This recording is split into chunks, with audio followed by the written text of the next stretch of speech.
Hello and welcome to Beyond News and Evil. My name is Teun and this is Will. Hello, how are you? Today we're going to talk about the American election. Yes, very fascinating, very interesting stuff. I'm really excited to get into this with you because we do this a lot. We talk about this a lot, right? Yeah, we do. And so I think it's something that needs to be discussed because the world's eye is on America right now. It's like a shit show over there. You know, it's crazy. I don't know what's going on. So what are your intuitions on it? What are your perceptions of what's happening? Well, there's three things that I think we could talk about. There's the phenomenon of Donald Trump. Yes. There's the indictment of Hillary Clinton. And there's the general elective process, right? Yes, that's beautiful.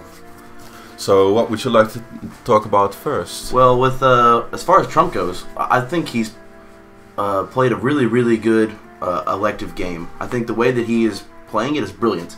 And it shows more of a flaw in the way that politics is working nowadays, in conjunction with the media. I think he's playing on a lot of these flaws that we have in our system, that are inherent in our system. So people can point out and say, "Oh, he's a terrible person." You put all these quotes on him and stuff, but it all just seems to fall off him in a way. Mm-hmm. And so, how is this happening? How is he such a master at all this? At just completely doing an overhaul of politics? It seems like in a way that he can simultaneously usurp the politics while still being a politician, because he's an outsider, right? And he says he's anti-establishment all the time, and still he is sort of reinforcing these notions we have of politicians. So I think I fully agree with you. I think one of the earliest mistakes people make when talking about Trump is assuming that he's dumb, because he can't be dumb. He would never be as successful as he is when he is a dumb person. So he's brilliant. Yeah. Obviously smart, or surrounded by lots of smart people. Mm-hmm. And I think that he's so successful in this case because he has a lot of experience in television, and he's had a lot of success in television. So name recognition, very important. And media experience. That is the way that he uses media. Is done in such a way that, firstly, it's very cheap for him. He's gotten a lot of free press, and in comparison to someone like Bernie Sanders and even Hillary Clinton, he's way ahead in the amount of coverage that he gets. So he's just on that ground alone, he might seem like a better candidate. And I was watching a video on this and the way that he did this, and they kind of studied the art form that it was. And it's kind of weird to say art form for Donald Trump, but it truly is an art form, because the way that he manipulates this media and the way that he uses it to get his name out there and attach his name with winning early on in the campaign, did away with all of his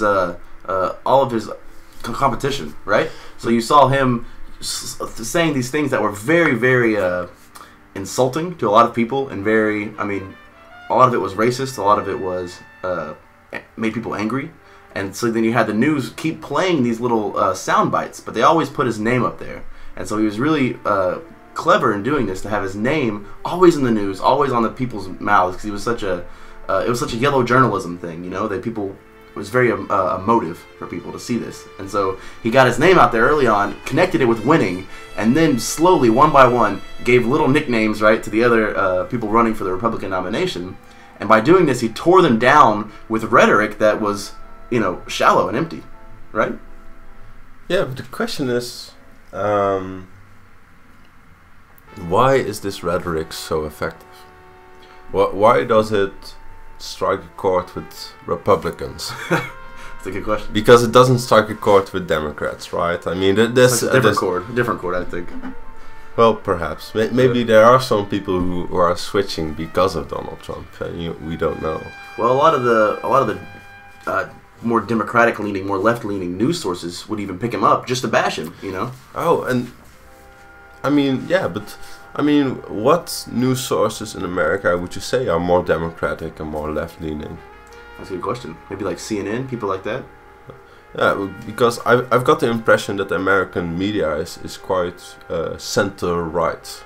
Yeah, in general, center-right, moderate. I think they try to stay in general, at least most of the ones I read try to stay in general unbiased, but it's it's clear in a lot of cases the way that they emphasize certain things. So I mean, I don't think that's a bad thing. I think that some kind of bias is inevitable. Mhm. So it's probably best if you just show it as clearly as possible and try to avoid it, which are kind of opposite ends. But you really should try both as a journalist, which is very hard.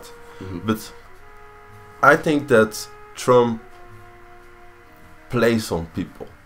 Yeah. He plays on people's fears. Sure. But he also plays on their pride. Oh, with the big slogan, "Make America Great," and this sort of thing. And you, maybe you could answer this. How do you think American patriotism plays a role in Trump's success? Oh yeah, I mean nationalism is huge, and he's, and I mean every politician does this, right? They always say that the country is going to shit after the last guy, and that we got to right the ship, and they never say anything that's useful, really. Most politicians won't. But how do I think he plays on nationalism? I think that's all he's doing.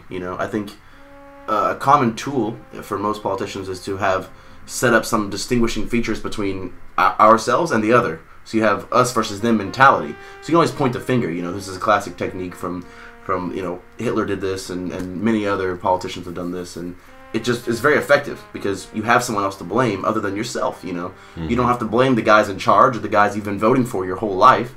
You can just blame the other people who came in, and who's it going to be? And so the whole time, this whole election, Trump's been trying to find those people, and he'll point out to anybody. It doesn't matter. It's the Mexicans, it's the Muslims, it's women, it's the Democrats, it's the left, it's anybody. Who's it going to be? He'll keep saying these things, and he does the same thing with his catchy little insulting nicknames to people. He tries out a bunch of different ones until something sticks. Yeah, so let's see, what were the nicknames that he had? Lying Ted. Lying Ted was big. What was Little Marco? Little Marco, yeah. What was the one for Hillary? Crooked Hillary, Heartless Hillary. Crooked Hillary. I'm glad you know all. See, it's interesting you know all these because you're a Dutch citizen. And these have made their way all the way across the ocean to people. But you gotta imagine, I follow the news a bit more than other people. Sure, but it's not just you. I mean, a lot of Dutch citizens know this stuff, and a lot of international citizens know these names. So when they think of, yeah, but Cruz or something, they just connect. I think that internationally, Trump gets a lot less respect than nationally. Oh sure, but his name, even right now we're talking about him. Even this, he would love this. He said no problem. I mean, yeah, that's it. That's good for him.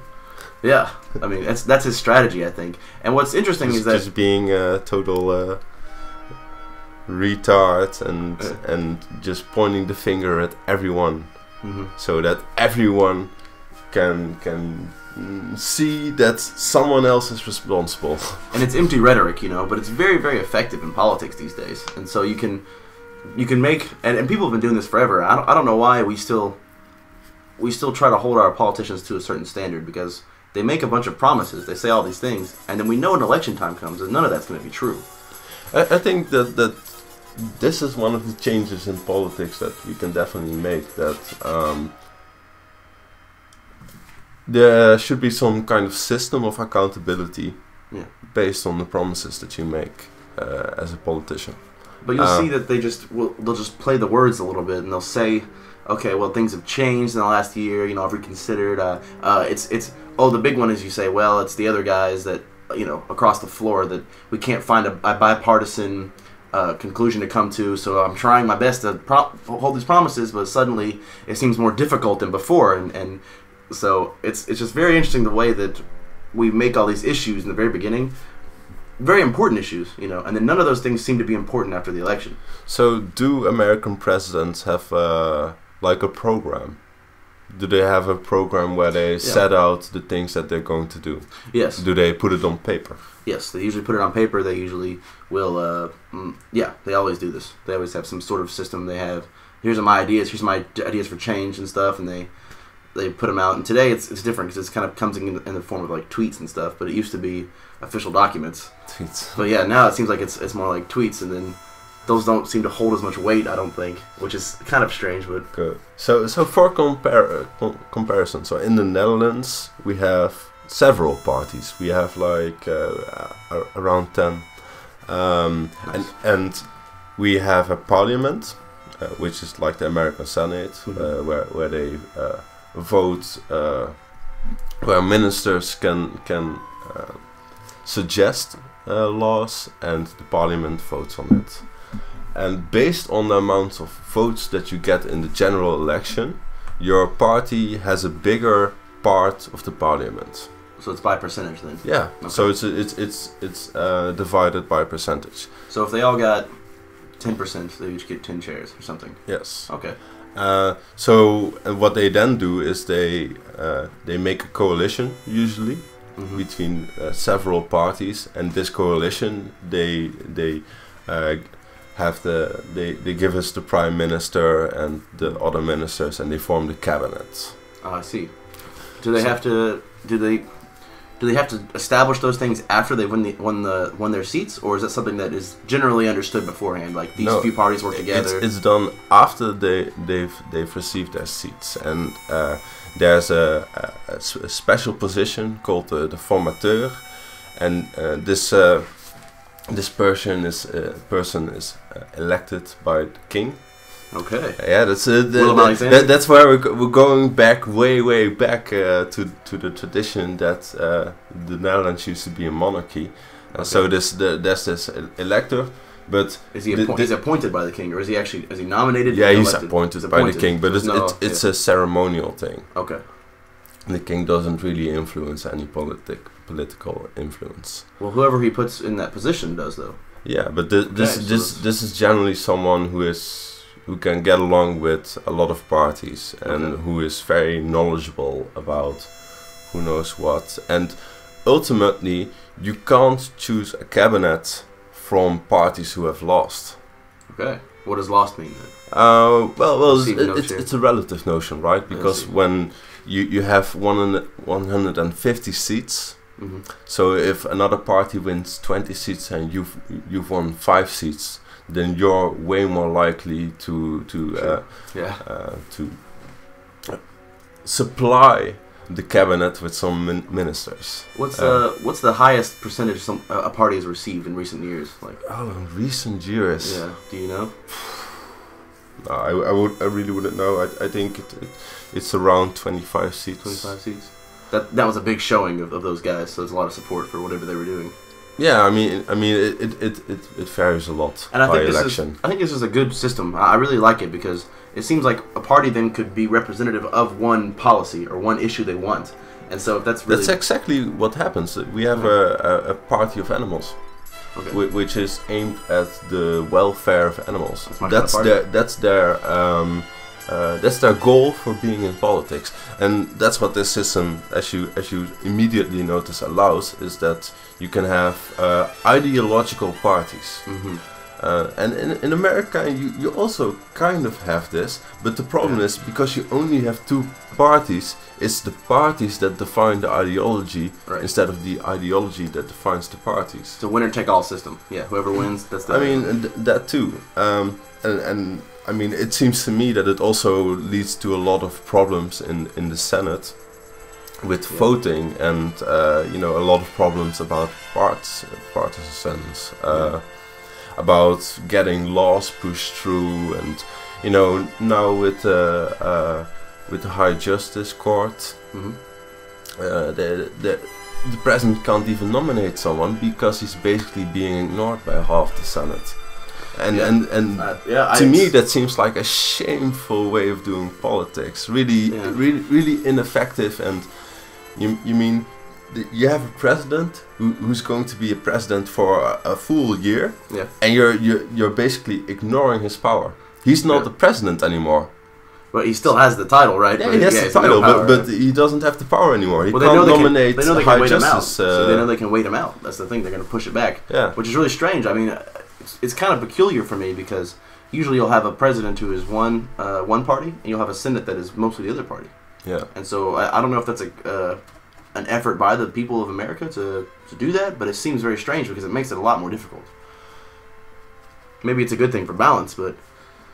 Yeah, I don't think it's a good thing for balance at all, because you just don't get things done. Yeah.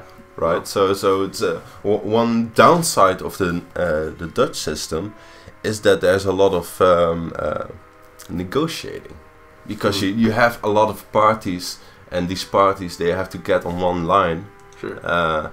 Which can be very hard because they all have their own ideology. Yeah. So you really have to work things out and find a compromise. But are there a lot of like ride-alongs? You know what I mean? Are there a lot of like bills that go through that have a lot of things underneath them that, you know, maybe I'll throw you some animal rights things that you want and some stuff like that? Because in the U.S. we have bills that are 500-700 pages long, and they will appeal to every constituent, every person who has a finger in the pot, sort of thing. No. Typically, when so we have the Tweede Kamer, the Parliament, and we have a Senate. Tweede Kamer is like 3 chambers. What is that? No, we have a two-chamber system. Okay. So you have the cabinet, the Tweede Kamer, and the Eerste Kamer. So that's the cabinet, the Parliament, and the Senate. Gotcha. That's kind of what it relates to. Okay. So the Parliament, they vote about laws, and the cabinet, they produce laws, and the Senate, they ratify the laws. So they get to vote on a law again and make it go through, make it not go through. Interesting. I could imagine, though, that there would be a bit of a majority, or have a bit more presence for one party, and they have a bill or something they want to get through, and then in order to appease the other ones, to get them on board, they might have a little attachment that says, okay, I'll do a little for you, a little for that. And I think what's important in politics, is something we should look at, is getting rid of these, what I call ride-alongs, I don't know what the real term is, but getting rid of these addendums, these things that you're adding on to the bill that appease other people, you know, because there's a lot of handouts this way that are superfluous. So that's what I wanted to say, is that generally the idea that I have is that they vote on issues. So if there's a new police law, and say they want police to have new weapon capabilities, say they wanted to introduce pepper spray a few years back, so they have to make a law for that, right? Yeah. And they're not going to make a law for that and then add to that law something about healthcare. You know, that's never going to happen. Okay. That's because that's not how our system works. Are there actual rules against this, or is it simply not how it operates? I don't know if there's rules against it. I think maybe it's just how it operates. I've been arguing this for a long time, but I think that is something that we need to implement in the American system. I totally agree. Yeah, because it's getting pretty ugly nowadays when there's a lot of things underhanded that happen, and you have someone who, like Sanders did a long time ago, and he got kind of like destroyed for this. People really hated him. There was a bill that was really well supported that went through the Senate, I think, and on the face of it was good. I can't remember what the bill was about, but on the face of it was very popular with the American citizens. But a lot of the things that were added onto it were very negative. Yeah. And so you can have someone who can veto a bill or vote against a bill that has a catchy title, or like, you know, some kind of thing, and then it's like the Save Children of America Act. Sure. And then someone in that act, there's a new law which opens up the trade policies for all countries or something. Got an oil pipeline or something attached. Yeah. Yeah. Exactly. You can build an oil pipeline through some kind of environmentally unsafe place. And then later on, you'll have a news source who will catch on to this and who will crucify that person because of this decision, just using the name and the thing, and then later on the person, you know, will have to issue a statement saying, no, the reason I didn't was because of this, but no one's going to read that. They heard the first thing, they don't want to save the children, they don't like children, you know, and it's terrible, and it really does tarnish the reputation, I think, of some politicians, because they don't want to have all of these extra things. Now, who was the neuroscience guy that he was running for office? I forget his name. The brain surgeon guy. Yeah, the sleepy guy, Carson. Yeah, Carson. He had a platform a while ago. He said that the bill should be just 3 pages long. Do you remember this? Yeah. Yeah, and so that's ridiculous a little bit. I mean, no, that's fine. I mean, 3 is too little, I think. But no, because it's I can read more than 3 pages. No worries. I mean, what are you going to do with 3 pages? I mean, you outline the bill, I guess. Yeah, but I mean, how complicated must a law be to be longer than 3 pages. I mean, it's about one law, right? So you have a specific implementation of how it's going to happen, where in different regions and stuff. Yeah, but I mean, it's like you have laws and you have trade agreements and stuff like that. Yeah. You can have like a treaty. A treaty can be very long. True. Right, yeah. But a law is not an entire treaty. No. It's just one part of the treaty. So I kind of think that 3 pages is enough. Yeah, may just be enough, but it kind of depends what you're going to do with it, right? Maybe just for the overview, you could do a few pages like that, and then you could leave the attached to have the particulars of how that's going to happen, and stuff like that. But still, we both agree that there should be no added onto that carry-on bills, ride-along bills. There should be nothing along with that, and this is how a lot of people will. I think get their handouts. It should be topic dependent, right? Yes. Yeah. So if you have a bill about, but I mean, I think that's a big difference as well, because you have something like the Freedom of Information Act or something, and these bills. It's not one law; it's a lot of laws. Mm-hmm. All being passed in one time, and small changes too. These aren't drastic changes, I mean, it's small. It's like when you had during the Bush times, you had this what is it, this Anti-Terrorist Act or something? The Patriot Act. Yeah, the Patriot Act. Oh man, I mean, don't get me started on that. I can't. It didn't seem like small changes to me. That was not. No. That's Sure. And this is what you call a bill as well, right? Yes, but technically, to me, it's not one law. It's more of a blank check, really, is what it felt like. It's like it's a whole list of laws that you're adding to the law all at once. And I would say keep it simple, just change one at a time. But then that does slow down the process, but maybe in a good way. But I mean, that's only a problem because the process is unmanageable in the American system, because you have 2 parties that hate each other. Yeah, that's true. So yeah, of course, it's probably won't work, because you need some kind of fast-moving system somehow, and it's being slowed down because there's 2 giants pulling at opposite ends. Here's something that I think you'll enjoy. I usually use this as an example for when the politicians are acting too slowly. I say, well, when they're looking to raise minimum wage, it's a very slow process. It's tedious. It takes them forever. But every year the senators vote to raise their own wages, and that passes really quickly. It seems like they're united behind raising their own payments. So, if there is something that they are united behind, it takes no time. It's a very quick system, very fluid. It's very nice. Yeah. But when it's something that maybe might affect them a little bit differently, they're not so eager. Even if their constituencies, the people that voted for them, get them in office, even if they are fully behind it, it might take them a little more time. They got more reading to do. It's going to be a few years or whatever. Mm-hmm. But for their own, paychecks, let's bump those up immediately. Let's get that through today. Yeah. But I imagine that. I mean, I think that the reason that there are these big bills being passed that have a lot of laws in them, mm-hmm. is because there are these 2 systems, these 2 parties that are opposed, and it's like appeasements, right? Yeah, it's the American way of finding a compromise. It's just having these massive bills where everything happens all at the same time. Mm-hmm. So there's something that makes you happy, there's something that makes you happy, and we're just going to pass it all. But then who loses in the end? The American people. Ultimately, everyone loses, because there's always going to be stuff that you don't like, and you can't.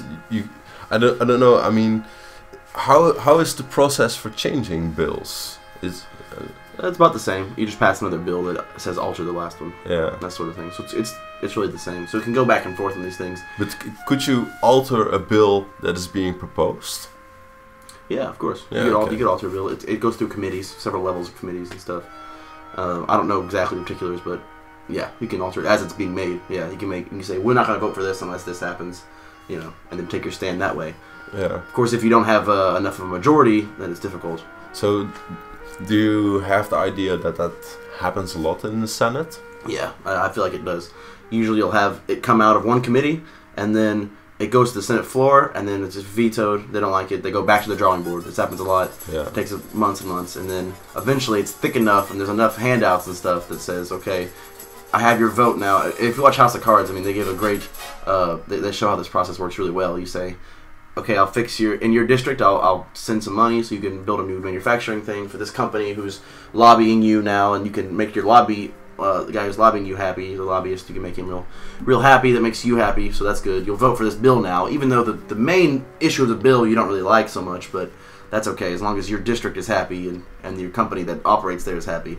Okay. So there's a lot of that sort of backdoor trade.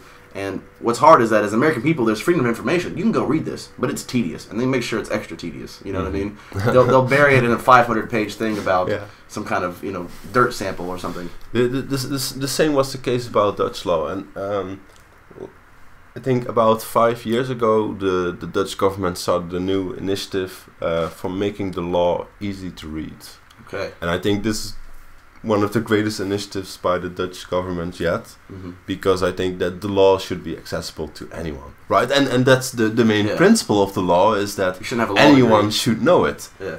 So if you write it in such a complex and convoluted way that no person of average intelligence can follow along, then you failed miserably, or you've succeeded in some kind of nefarious plan, where you want to make people Depends confused. on your perspective, I guess. Yeah, right. You gotta have a very bleak perspective. So, should we talk about Hillary for a little bit? Well, I think we're actually almost out of time, so we might have to save this one for next time. Okay. Because we're right at, I don't know what time it will be after the edits, but it's getting pretty on at time. We could talk about Hillary briefly. What do you have in mind? Well, I'd just like to briefly talk about the indictment. So, okay, good, yeah. I think she's being indicted right now, yes. But the case has not been.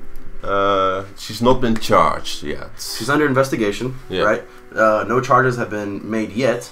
However, just came out 2 or 3 days ago, so it would be. It's Wednesday? Yeah, so it might be like Sunday or something like that. It was a few days ago. I don't know when this podcast will come out, but it was a little while ago by this time. And it's turned up that they asked for all the emails that she had, right, and that she knowingly kept some. So now she's not only breaking the law the first time. Maybe she didn't know. You should want to claim whatever you want. Secretary of Defense doesn't know. Can't have a private email server, whatever. But now she's actively undermining their investigation.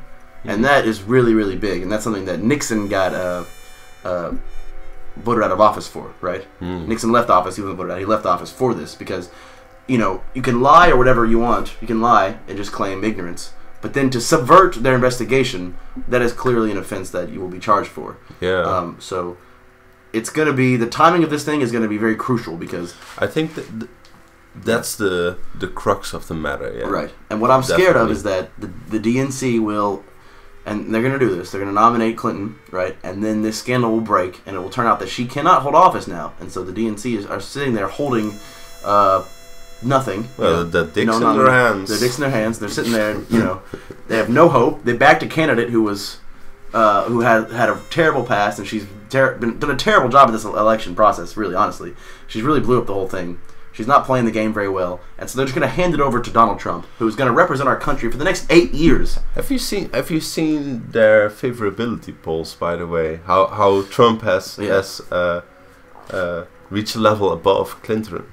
Yes. I mean, he's slightly like 1% more favorable than her now. In a national election, Trump beats Clinton. Sanders beats Trump. Yeah.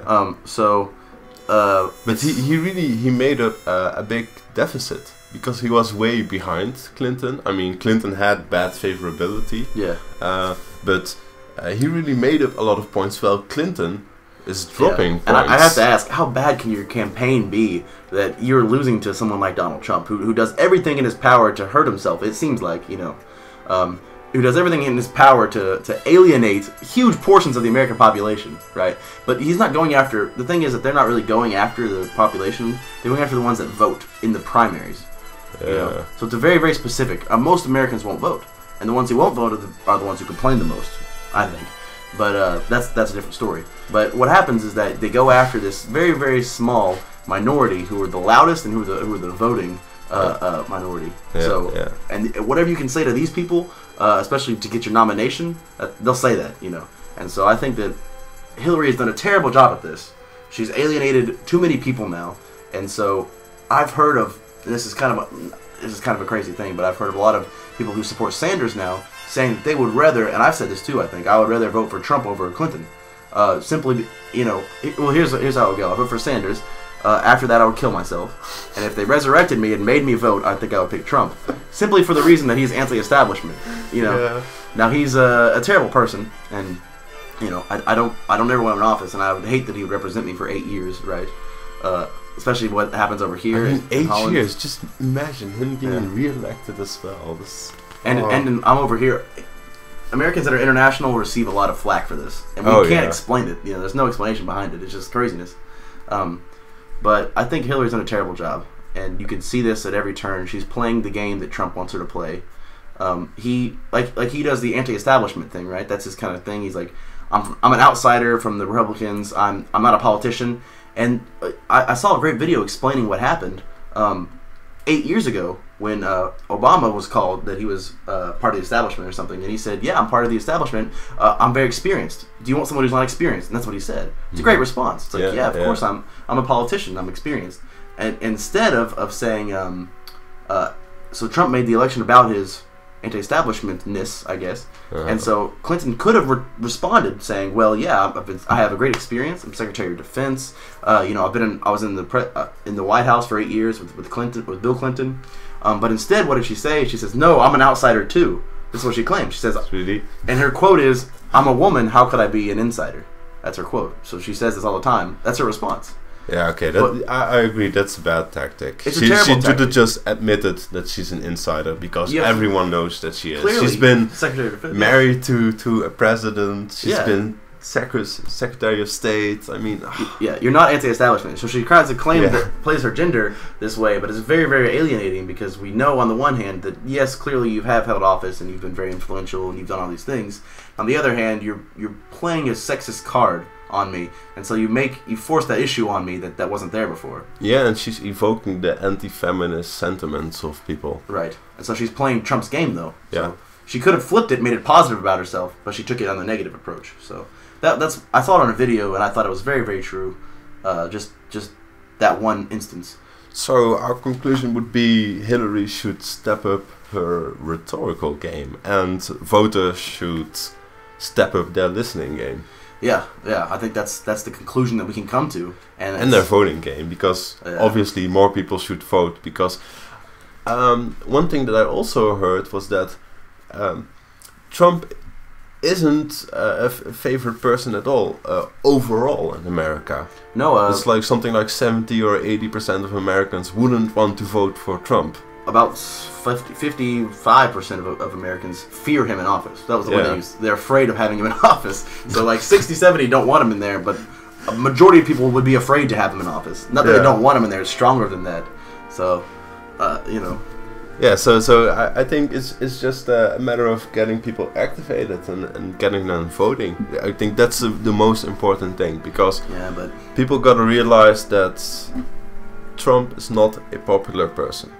No. He can't be a popular person because he has made an enemy out of so many groups that he's got to have more enemies than friends. But he's already pulling back on that. You can feel it in a lot of things. He definitely is, because he's saying what was it?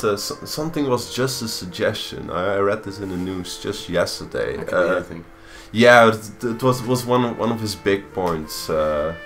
I don't know what it was. But you'll see him go very, very far left, very far to the moderate position, because he knows he's clinched the nomination now, and so he's going to start saying, and he really wants to have Clinton as his opponent. He's made that very clear. Yeah. Because he knows he can beat her. But she is easy. She's an easy target. Sanders is much harder. He's got a good record. He's got a good support, good young vote with him. You know, and you can still characterize him as a communist or whatever you want to say. But he won't let Truck fuck around with him. Yeah, right. And Hillary has, as you said, already done that. She accepts his punches. Yeah. She said, I am an outsider. Yeah. She's trying to take what he's doing and be the same thing. You know, oh yeah, I'm with you, kind of thing. Yeah. The whatever the issues are, she's going to be on the right side of them. But instead, what you should do is just make them non-issues. That's what you should do. You should take the issue and flip it back on them. If anti-establishment is good, I'm going to make it bad by saying you have no experience now. Instead of saying, oh, I'm also like that too. I'm with you, you know. We're both fighting the same good fight. Clearly you're not, you know. I think that's the main problem with Hillary versus Trump, is that people somehow get the impression that Trump is genuine. I don't know from what. I really don't know. Well, it's probably the reason they think he's genuine is because he's not afraid to say all these things that are so crazy. You know, they're saying genuine is... he's saying contradictory things, so he can't be genuine, right? That's true, yeah. But people really have the experience that Hillary is not genuine. I think they feel that, and she exacerbates this. Well, the email thing isn't helping at all. Yeah, I mean, hiding that and the speeches that people always want to see. Trump is very open. Now he's terrible, but he's openly terrible. So it's like, do I want the devil that I know or the devil I don't know, sort of thing. Oh yeah. It's like that, two things. And South Park called it, you know, it was the douche or the shit sandwich. Remember that episode? Oh yeah, but South Park called a lot of things, because they also called the Colorado toilet law. Oh yeah. Do you remember the TSA episodes? Yeah. Where they started going into the toilets of the citizens there. That's a good one. They just buckled up. It's I got to check your asshole. Right? Yeah. Got to check your asshole. That's a great episode. Shout out to those guys doing their thing over there. Trey, Stone, it's Matt Parker. Great job, every job. Yeah. Okay. Well, I think that's long enough. I think this has been a good conversation. So everyone out there, we've been talking about the election, about money and politics, about the strategy and platform of the people out there. Next week, do you have any ideas? Anything you want to do particularly, or should we just leave it open? Let's leave it open. Okay. Well, thank you everyone for joining us. We're just going to leave the idea open for next week, so tune in next week for more Beyond News and Evil.